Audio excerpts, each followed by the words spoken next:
God warns you first about these demons. Because the first time that you get with them, it's confusion. It's confusion. And you have to always listen to what they tell you. Okay? You have to listen to what they're telling you. Because they might say one sentence and it can be the most valuable information that you need to know. And I remember the most evil narc. And it's not nothing new. They probably told everybody this. Well, they say the same thing to different people. Most evil narc goes, oh, I need the smacks every day. Now, I never met nobody like that. I wouldn't like that. Never met nobody like that. So I'm like, okay, maybe it's just something I don't know. Something like that is the biggest damn red flag ever. Because if they're telling you it's something that they have to do every single day, it doesn't mean they got to do it with you every single day. It means they got to do it every single day. Whether it's with you, other people, or by them damn selves. Because narcs are real good at smexing them themselves. They real good at hiding those deep secret lives. They're real good at that. And how long is it going to take another supply to figure out that they just signed up not with a relationship, not with a love, not with a boyfriend, not with a girlfriend, not with a husband, not with a wife. They don't know. They just signed up with a spirit. Whether the narcs know it or not, that they have a demonic spirit, they know they're evil. This part, that part, they know that part. So, what end up happening is the same thing. Oh, you mad, baby? What end up happening is you have to figure it out just like everybody else did. And the worst thing is when you get mad when you're like, I didn't even do anything to you.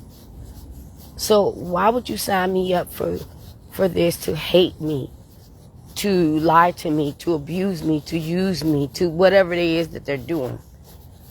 Everybody end up asking themselves that question. What did you do? Nothing. You did nothing. You were just a target for the devil. And they were just an agent for the devil. So, if they can find someone to do evil things to, and hopefully they can do it for the rest of their lives, that's better for them. But everybody wakes up at different levels. The first thing that happens when you're with a narc, I'm going to give you 3 to 5 things. I'm trying to do 5.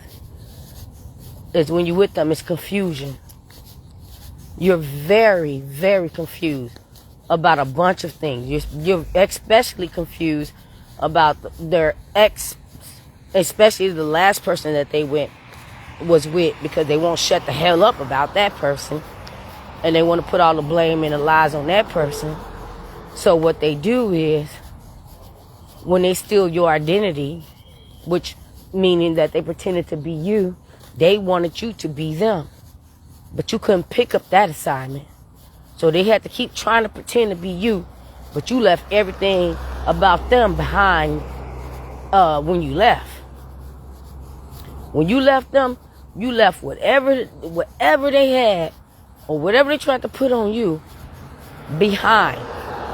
But they tried to carry on who you were, but they couldn't because you was no longer there.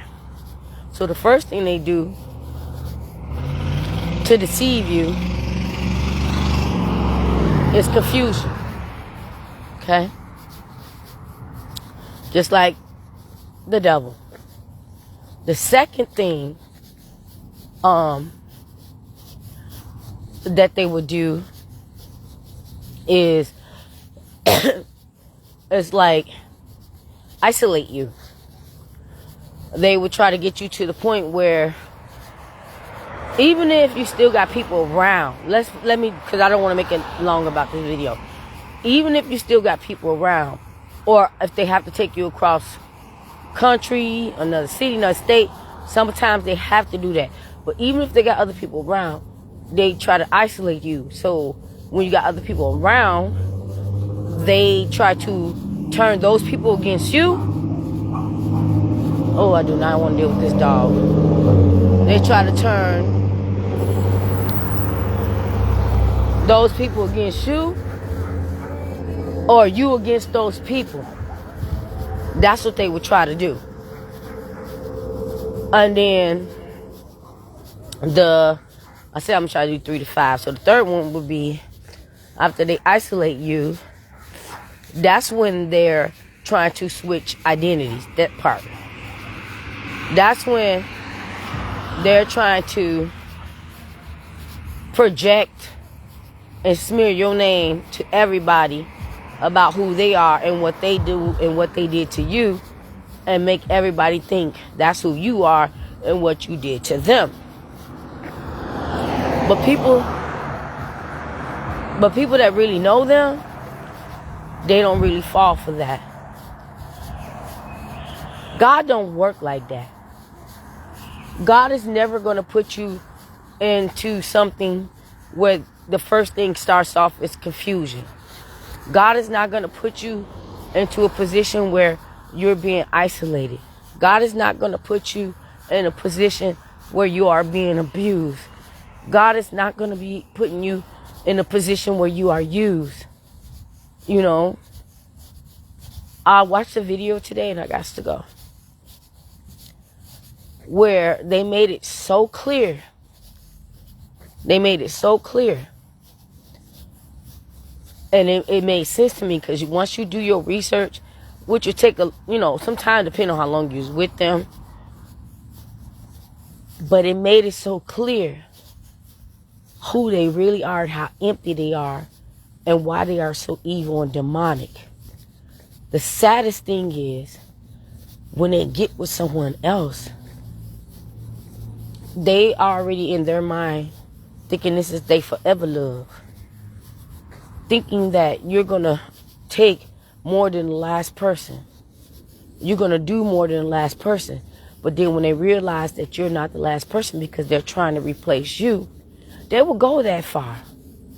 They will go that far. They will go so far as, let's just say, you might be 125 pounds and you might be, exotic. So they're going to look for somebody that's 125 pounds exotic, and thinking that's enough for them to pretend to be you.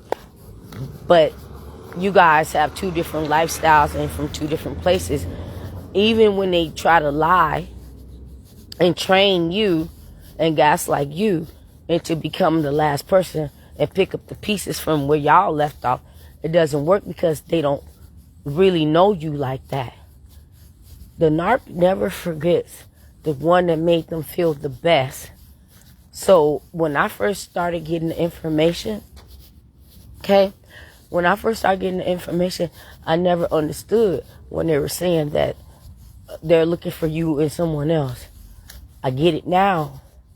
They're looking for you in someone else, meaning that everything that you did, everything that you accepted, all the abuse that you took, they want somebody else to be exactly that and pick up the pieces from where you left off without changing nothing on their side.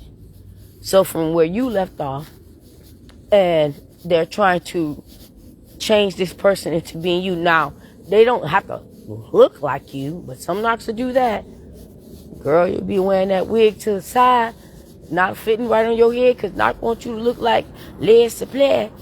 And bruh, you be sitting up there wearing them skinny jeans, looking like You can't breathe because she wants you to look like laissez faire. But that's what it means when they say they try to find you and someone else, or try to recreate you and someone else, because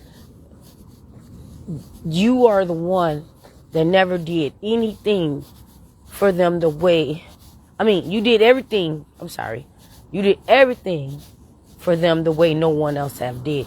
Even a longest relationship have never did the things that you did for them. So now, they just gotta deal with it. Just like you had to start over and rebuild your life and figure what the hell. Now it's their turn. And that part right there, I like. Commas of psh. Now with that being said, that's my video. I was just walking back because I had to warm up. But this is a long ass walk. I tired. I guess to be in the house. I shouldn't even be out here. It's cold. Be blessed.